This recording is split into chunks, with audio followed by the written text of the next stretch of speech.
Generating traffic and sales can be a challenge for online merchants. But selling on the Walmart Marketplace puts your products in front of millions of customers who shop on Walmart.com. And right now, sellers who join Walmart Marketplace can save up to 50% on referral and fulfillment fees for the first 90 days. So get started today. Head over to marketplace.walmart.com/savings. That's marketplace.walmart.com/savings. Welcome to E-Commerce Conversations, a weekly podcast from Practical E-Commerce, hosted by entrepreneur Eric Bandholz. What is going on, Internet? Eric Bandholz back again with another E-Commerce Conversations. I hope all is going well on the other side of the Internet. On the other side of the table from me, Mark. What's up? How's it going, man? Amazing. How are you? I'm doing all right. So glad to hear. Welcome to the Beard Brand office. Thanks so much. Excited to have you on. Excited to be here. We just met after a Twitter introduction, I guess, or a Twitter tag. That's correct, yeah. Or X tag. X tag. Yeah. Why don't you give our listeners a real quick 30-second overview of what you're doing?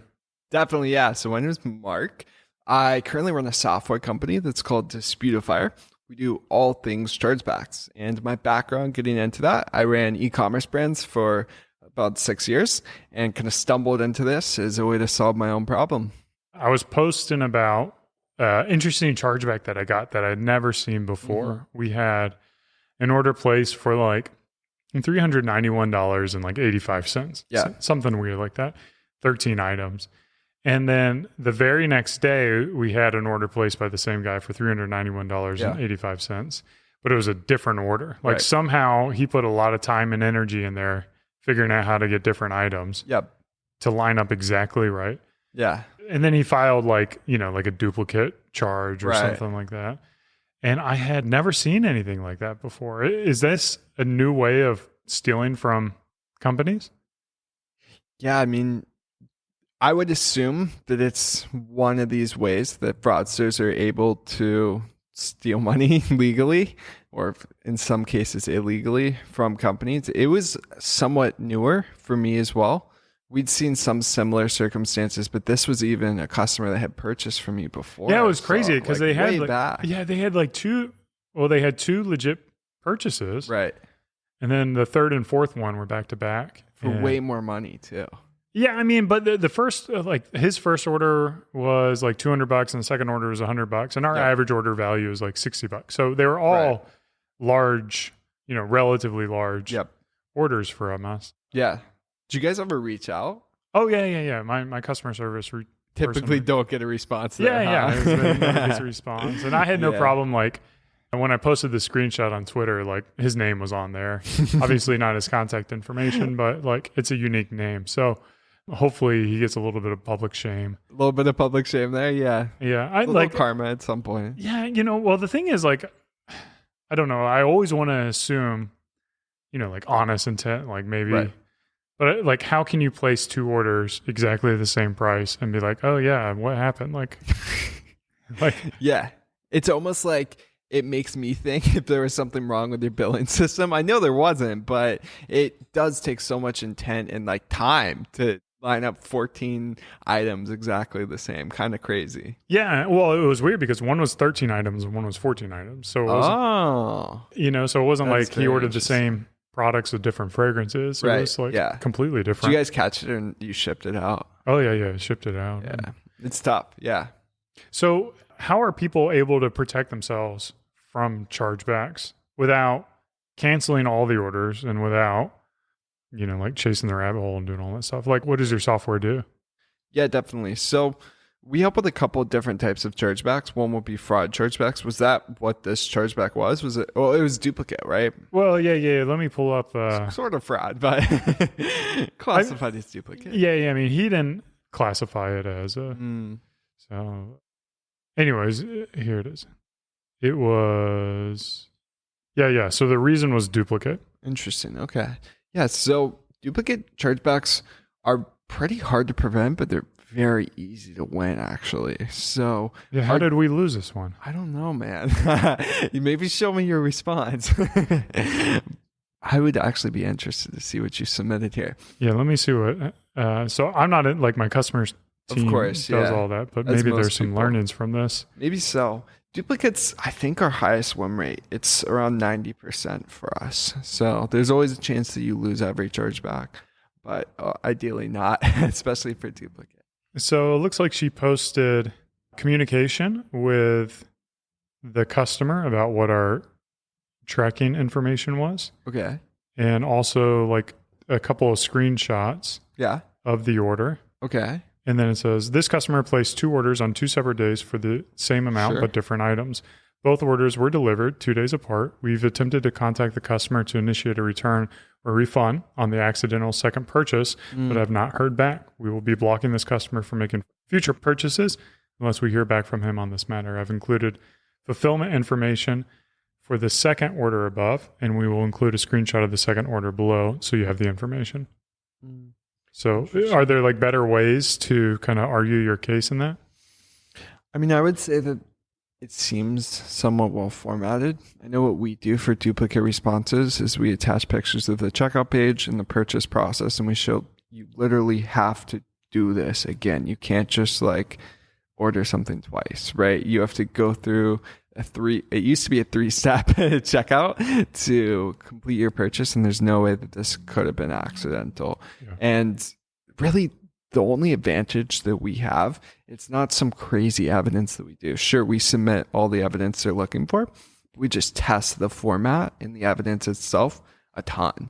So basically we're like a split testing agency, like a CRO agency, but for chargebacks. So we just have a ton of data that we're able to identify the exact kind of way to format a response, which, believe it or not, can have like really, really big impacts. I mean, the way that you present your evidence with your pictures.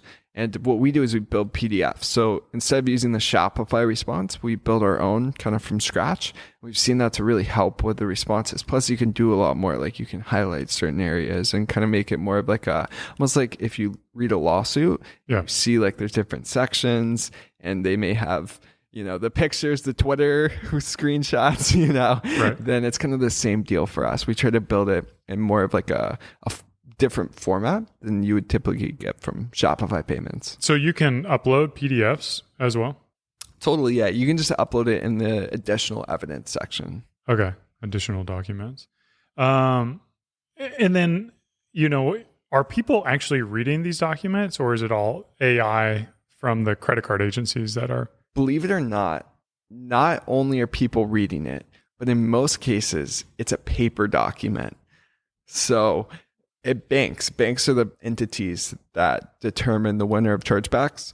The banks will print your chargeback response and they will throw it on someone's desk, and that person will manually flip through it basically and then determine if they're going to change the decision to go in favor of the merchant when they've already decided with the cardholder. So that's the position that you're in. Obviously, it's not a position of strength, which is why the formatting in the images we think are way more important than like your block of text, right? Because we try to keep our text to a minimum, 2 to 3 sentences. Because they're not going to be reading exactly. But people are visual. They'll look at the pictures, and if it's formatted correctly, I hate to say it, but it really is in the format, the graphics, the images, and how you present that.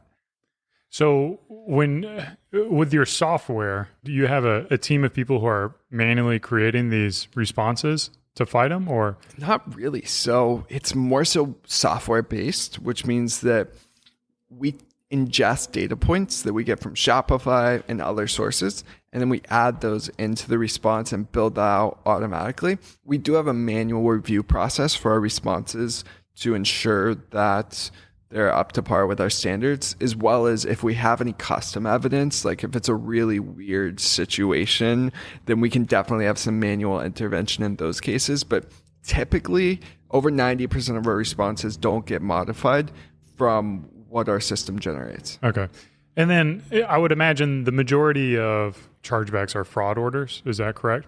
Definitely, yeah. We see over 60% of chargebacks being fraud. Okay. And then are those pretty much impossible to win? Because definitely not, no. I would say quite the opposite. Fraud win rates for us are very strong. And it's more so about the actual fraud and kind of separating that true credit card. Like you bought someone's credit card info off the dark web and now you're buying from Beer Brand, right? So that's a very different situation than if a customer is just trying to get free stuff. Yeah. So like if someone was legitimately screwed, yes, like I would hate to win that chargeback because like, yeah, and it doesn't really happen like that. Okay. So we look at a couple different risk indicators to see if something's fraudulent. And the risk indicators that tell us it's fraudulent, those win rates are like 5%. So it's more so about preventing those versus winning those. And obviously you want to win back when the customer is scamming you, because those are, you can't really tell. Like there's bad customer lists and things like that, which we can use, but it's typically really hard to tell if it's like a guy in 3 blocks down the road, with their own credit card who's just trying to get some free stuff. Yeah, I mean, typically, like if the billing address matches the shipping address, like I would imagine it's hard for them to win a fraud. Not necessarily. There's a lot more that goes into it than that, and you'll see plenty of sophisticated scammers that are able to match the billing and shipping and kind of get it by those basic filters. How do they do that? So there's a couple different ways you can always forward it. So like, let's say, I don't know if it's with all shipping companies, but let's say you order something to 123 Street and then you contact the shipping company after it's already been shipped and say like, hey, I moved or whatever, forward it to like 321 Street. And that can be one way that they're able to kind of reroute packages. But they'll call like FedEx directly. Right, yeah. Can you set rules with FedEx to not change shipping addresses? Maybe, yeah. That could be a possibility, but even then it's like you already shipped the product, like you've kind of lost it. I guess the scammer may not get it, but they'll still charge back, so probably not. Yeah, but at least the person knows like their credit card information. Yeah, well, right. their credit card's been scammed and they can be like, oh, what is this package? Oh, right. I didn't order this. That's fair. Yeah, credit card fraud is very, very sophisticated. It's like whenever you identify one area, it kind of like pops up and they find a different way to do it. I mean, we've seen the craziest attacks orchestrated like with thousands of billing and shipping addresses that match across the country, and you can typically trace it back to some common links, but it's very difficult and sophisticated. And honestly, I just recommend that merchants don't deal with it themselves. I don't care if you use our platform. There's so many out there that help with fraud, but Shopify's fraud analysis is so bad. It just doesn't help. Why is it bad? It's very basic. So if you look at a fraud analysis, there's like 10 points, and it doesn't really explain the true reason behind flagging something as low risk or high risk. So there's so many orders that slip by that are like placed from Bulgaria and shipped to California, and it's like low risk. It doesn't make sense. And there's a lot more on the opposite end that are flagged as high risk, really don't have any serious risk indicators. And if you're refunding those, then you're losing money. So we've ran tests, and it's 7% of medium risk orders that turn into a chargeback and 35% of high risk orders that turn into a chargeback. So either way, the vast majority aren't going to turn into a chargeback if you just refund what Shopify tells you to. Yeah. So where are you guys? You talked about the add-ons and how you guys are better than like Shopify's default kind of flow. Where are you able to develop that competitive advantage? For sure. So we didn't actually develop the AI that goes into our fraud tool. It's built off another database and AI platform, which has around 8 billion transactions and millions of chargebacks. So you're able to kind of identify fraud that's happened in the past from different shipping addresses, billing addresses, and things of that nature, and obviously proactively flag that. And then in addition, I don't know, maybe it's just my experience with Shopify's fraud analysis, but it's just not stupid. Like I was talking about the like Bulgarian example where an order will be placed like from a different continent and not flagged. There's just so many issues with Shopify's that really it just takes someone who's proactively fixing those issues to resolve. So that's that. And we also have another procedure that we recommend to our merchants to kind of validate fraud orders, because at the end of the day, again, you don't want to refund legit orders, because that may be a customer that comes back and spends thousands of dollars. And if you cancel that, it's done. So what we recommend doing is validating orders that you think are fraudulent through a descriptor test. I tweeted about this. It's basically where you can add a couple numbers to your descriptor. So like when a customer purchases from you, it may say Beard Brand 37. And then you can just email the customer and ask for those 2 digits. And fraudsters can't access the details. They can't access the bank account or the statements in pretty much all cases. So they wouldn't know that it says Beard Brand 37. They wouldn't be able to respond. So they place an order with their credit card. Yeah. And then the name you have for what shows up on the Beard Brand statement would be, I would put a number on there. Right. So like 37. Yeah. So it'd be beardbrand37.com or whatever. Yeah. And then it's like, all right, now log in and just tell us what that number is. Yeah. Super easy for a real customer to do and impossible for a fraudster, pretty much. I would imagine my mom, though, like if I asked my mom to figure that out, there's no way she would know how to do that. That's a great point. There's definitely tutorials that you could, kind of add into it and guidance that you could give. But typically, if it's a fraudster, they're not going to respond at all. Yeah. And if it's a legit customer, they may be like, hey, I can't find this on my statement or something, in which case, like, you probably know at that point. Okay. So, like, the fact that they respond is usually a pretty good indication. It's typically, like, in itself enough. Yeah. Okay. So, you guys have basically, is it like 2 options, like helping with prevent fraud orders from going in, which is like an automated thing. It flags things. Yeah. And then, like, within that, does it automatically like cancel orders? That can be enabled. Yeah, for sure. Okay. And then also allows things to go through that you have more confidence in. Yep.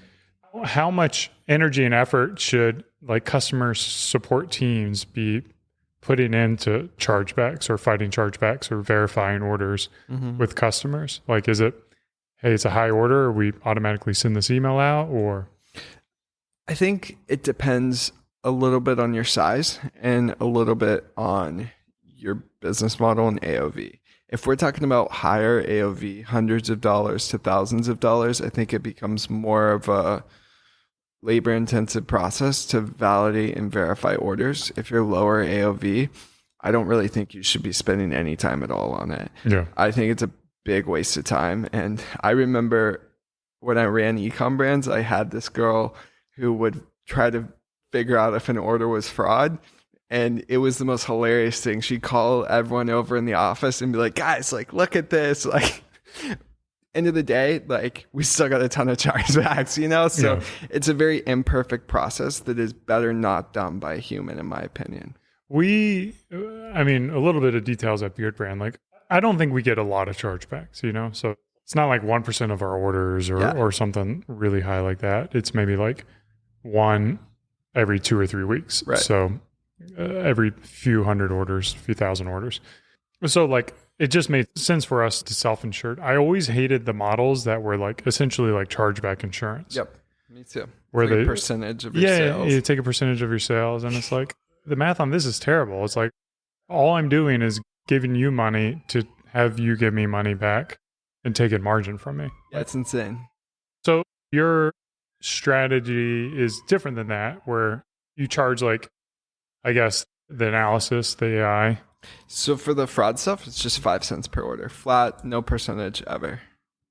And it's 5 cents for the fraud, as well as we have like some shipping update features. So similar to like Wonderment, it was before their time, but it'll basically update customers if their order is taking forever to get delivered, if it's late. Yeah. That way you can prevent order not received chargebacks. So you can do some simple math and say like, what is my total chargebacks? Let's say I'm doing $1,000, a month or whatever in chargebacks. Sure. And then if I paid, 5 cents an order, and that total cost for all my orders for the month is $200 or whatever it is, then it's a simple kind of math thing there. Yeah. Or it could get a bit more complicated if you factor in all the high-risk orders you're probably refunding that Shopify tells you to, which you don't need to refund, which can look a lot more than whatever you may be paying for 5 cents. Yeah, so just figuring out the ones you're also canceling and stuff like that. Definitely. But I think what's interesting is like you also have fighting chargebacks. Yeah. Tell me more about like the specifics of how that works. Definitely, yes. So over the years, we've really just developed a pretty intuitive system, what I think is probably the best chargeback system anyone's ever built, which essentially takes in data points from the transaction and combines it with what we've tested over the years and identified to be a quote unquote winning response. And it basically merges the two. So it's a customized response for every order, but it matches somewhat similar to the template and the format we know has worked for us in the past. And basically just goes through a manual review process and then gets submitted on your behalf. Typically, it can be almost instantaneously. So that's essentially how it works from a really high level overview. And then like diving down a little bit, the way that we make money there is we take a percentage of orders we win. Yeah. So that's it. And we even guarantee an increase. So you don't pay if we don't increase your win rate. So it's typically a very easy offer to sell. Yeah. I mean, like that seems like a no-brainer because it's like if you lose, you don't have to pay you anything. Exactly. You don't have to pay for the time and energy. And then you guys are rewarded for being more effective. Totally. What kind of win rate are you seeing when you guys are doing it versus what a known brand is doing? Typically, when Shopify brands come to us, they're winning around 20 to 25%. And our win rate's a little over double that. So it's a little over 50% right now. And for different processors, it may be a little different. So like PayPal's over 90% win rate for us right now. Klarna's pretty good too as well. It seems like these like alternate payment methods actually have like a fair dispute process, whereas credit cards can be a bit more unpredictable. Yeah, it's I think it's just one of the most frustrating things. You know? Like usually you get excited because they're big orders. Yeah. And the big orders that are legit are great. And then, you know, like a month later or 2 months later, or they can hit you. I mean, how much later can they hit you? Technically 6 months, but some card brands even allow longer. Yeah. It's like you get hit with chargebacks months after it comes in. The product's already gone, you know? Yep. I saw some guy on Twitter post about a chargeback from an order in 2020. And it's like the tracking was already expired. Like there's no way you can win that. It's insane. Yeah. Oh man, that's a shame to hear. It's pretty tough. I know when I was running e-com brands, like for some reason we just got swamped with fraud, like just so much. We were only what were you selling? We were selling home decor, so it's not even like I would assume like a high risk category. Right. But yeah, I don't know why we just got on some lists and struggle with it pretty much every single day. You know, it was a constant battle. Like what kind of fraud rates were you seeing? It's like a very like dialed in business. We still had dispute rates that were around like 0.6 to 0.7, maybe even like a little higher percent of our orders. So, I mean, we're talking thousands and thousands of dollars a year. And that was just what we couldn't catch, you know? It was a battle to catch everything else. Where do you think the like home decor again, like is not an industry? I would think like technology and those guys probably have insane fraud rates. I know Newegg. I used to order from Newegg. Are you familiar with them? Mm-hmm. Many years ago, before they became like a selling platform, and like they had like just crazy verification to like make sure you're a real person. Like almost like every order, you're like And there's definitely a balance there between like over verifying a customer and under verifying them, you know, which for different tickets looks completely different. Like we have merchants that sell things for $10,000 and stuff, and it's different, you know, like in some cases you want a contract. You absolutely do want a checkbox that they have to check to accept your terms. And there's just all these kind of things that you have to be conscious of as you get higher ticket. But for lower ticket, I think you want as little friction as possible. So implementing tools that help you do that, I think, is the way to go. Yeah. So talk a little bit more about that checkbox for terms and conditions. Like, is that something a lot of brands are doing? I don't hear a lot about it. Yeah. So it's required for subscriptions. You're supposed to have a checkbox for that. But In terms of just regular orders, you should really have a checkbox to accept terms and conditions and refund policy. That way, if a customer claims that they didn't get a refund and they deserve it or something like that, you get to reference that the customer had to accept this checkbox, right? They had to click it to proceed with their order, which is just going to significantly help with your win rate. And especially, again, this is for high AOV. I wouldn't really do it on low AOV, but like we would request for any orders over like 5 or 10,000 that you do like an actual contract with the customer, just to say it's like non-chargebackable and things like that, which can, again, just really, really help with your win rate, because you don't want to take any chances on a chargeback that's as much as a car, you know? But I mean, like even then, like it still feels like you can show them this contract that they signed, and the banks will just be like, no, I don't know how to read a contract, you know? Yeah, totally.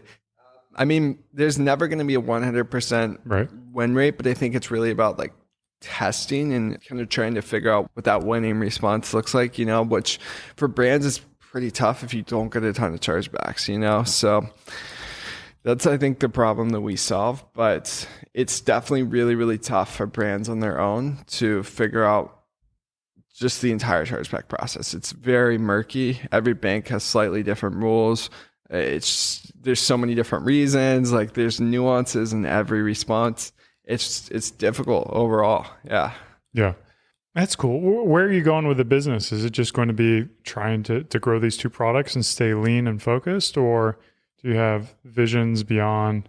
Yeah, pretty much. So our biggest products right now is more so for brands that have higher chargebacks, which is it's chargeback alerts, basically where you can block chargebacks by auto refunding the customer. So you never really have to worry about holds or bans with your processor. That's definitely been a great success for us this year. So like if you know it's a fraud one and you're going to lose it no matter what, you just bite the bullet and refund it? Pretty much, yeah. Basically, you can get notified, or we can, before your processor.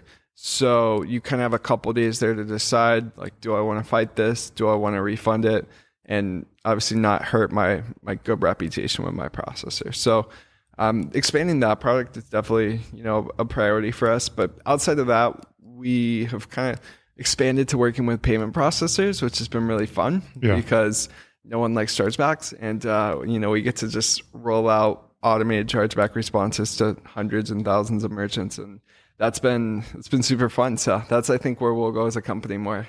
Tell me more about that. Like, why is it fun working with payment processors, and how you're working with payment processors in what way? Yeah, totally. So basically they resell our products. Okay. So you're white labeling. Exactly. Yeah.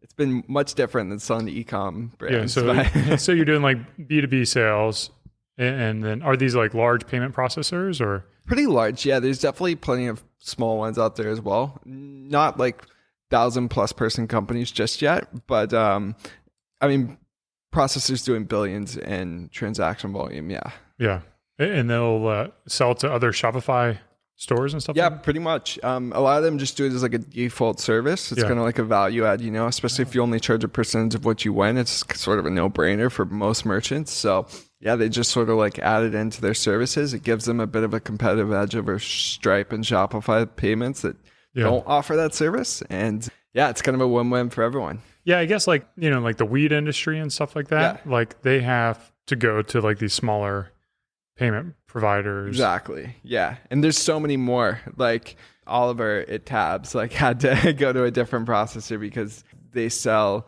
aphrodisiac chocolate, which apparently is not allowed. What, really? Yeah. There's so many little rules and brands that aren't allowed. Yeah, like the ammo guys or like the gun accessory people. Definitely, yeah. And even like soft stuff too, you know, just weird stuff, weird products that aren't allowed. Like a lot of supplement brands also get a lot of issues, which is weird, but I guess it comes with the space. Well, the supplement guys, like probably half of them are shady ass.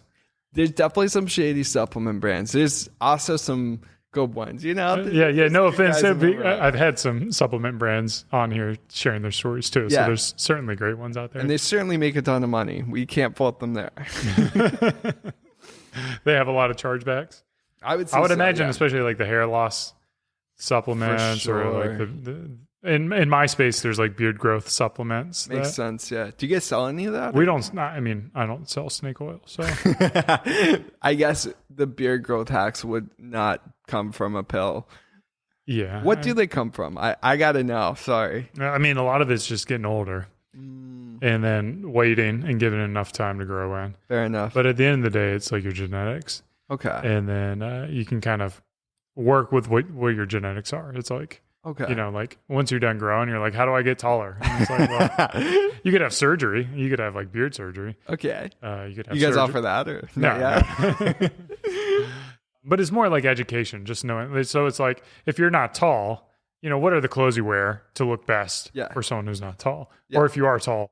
So the same thing's true with your beard. It's like if your beard comes in patchy on the cheeks, here are styles you wear. Or if your mustache comes in patchy, then you grow this. So do those rollers work? I think there's like, you know, some anecdotal evidence towards it, but I don't know. You're punching a bunch of holes in your face. It doesn't seem like a very pleasant thing. Probably a fair point. Yeah. Where can people get your software? Yeah, totally. So it's just Disputifier.com. How do you spell that? Disputifier. And if you want to follow me on Twitter, it's just the Mark Wagner. So feel free. It's where I'm most active. And yeah, you can also find us on the App Store. Sweet, man. Cool. Well, thanks for swinging by the Beard Brand office. I hope you guys learned as much as I did about chargebacks. I mean, even 11 years in, like there's still a lot to learn. So this has been another e-commerce conversations. Cheers. Thank you. Appreciate it. Bye. Yep. Keep on growing.